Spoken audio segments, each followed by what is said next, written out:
Let's turn to Clint Watts, who's good enough to join us now, former FBI special agent and NBC News contributor. The FBI, where you used to work, has apparently carried out a raid at Mar-a-Lago. Your thoughts?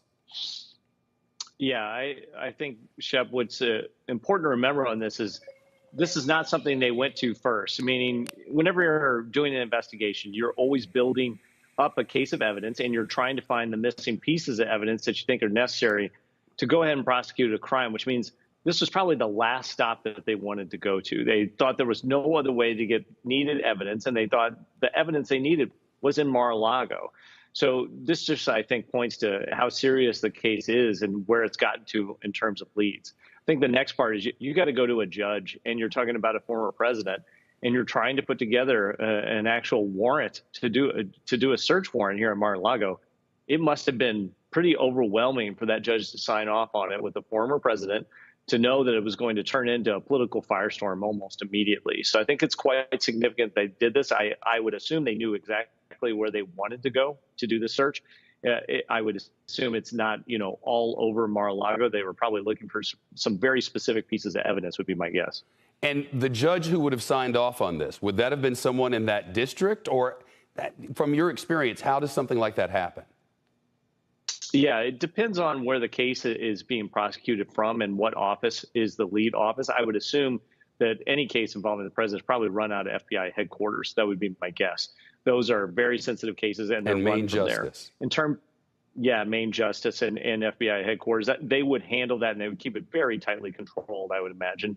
The FBI director would be informed, I would assume, every single moment and every single day about what the next steps were going to be. In terms of where the warrant was signed, I'm not entirely sure. I would have to get more details on the case to be definitive about it. But my guess would be that Maine FBI headquarters and Maine justice are the ones that decided to take this to the next step. And I also would note, Shepard, as soon as I saw this story in my head, I was not surprised that there was a search warrant, but at the same point, I wasn't sure what case it was for. To be honest, there are many cases going on, around the country related to everything from election interference to even financial crimes.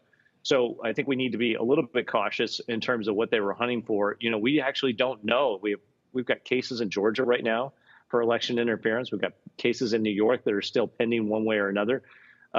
And then you look at what's been going on with the January 6th committee. I think there's a lot of different directions this could go. So I'm a little bit cautious to even say what they were trying to hunt for, because there's so many different criminal investigations, being conducted at the same time.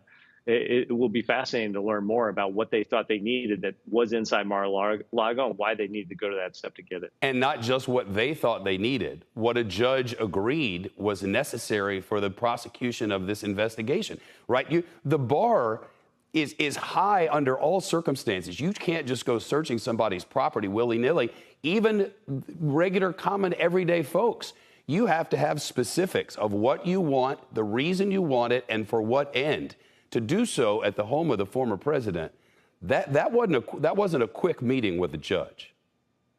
No, that's right, Shepard. And that's not all. You have to prove that that's the only way you can get the evidence, meaning that there's no other mechanism by which you could acquire that evidence in order to bring it to trial. That's a way to think about it, that if you're going to bring a case for prosecution, they thought whatever it was they needed, they had to go to Mar-a-Lago to get it. There was no other way to acquire that information. And so I think this is an important point. A lot of people have been pretty hard on the Attorney General. FBI cases go on for years on average, many years. And the steps that they've taken seem to be pretty deliberate. Your guest who was on right before me, I didn't catch who it was, but I could hear it. He was exactly right. This has been a pretty meticulous and evolving case. It's been step by step. And this is what you might expect in a criminal investigation, where they go to the next level of intrusiveness in order to garner evidence for the trial, for the prosecution. Sure. If they're going to put together an indictment, that means they thought they had to go here and there was no other way to get it. I would remind people that this is very consistent with what we've heard and known of President Trump the entire time he was president, right? He didn't send emails. Sure.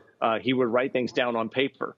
He would make phone calls. Well, if you're going to get that evidence, it's a very small circle of people that would have access to it, and it's only a few locations where you can get it. And I think this one would be exactly that.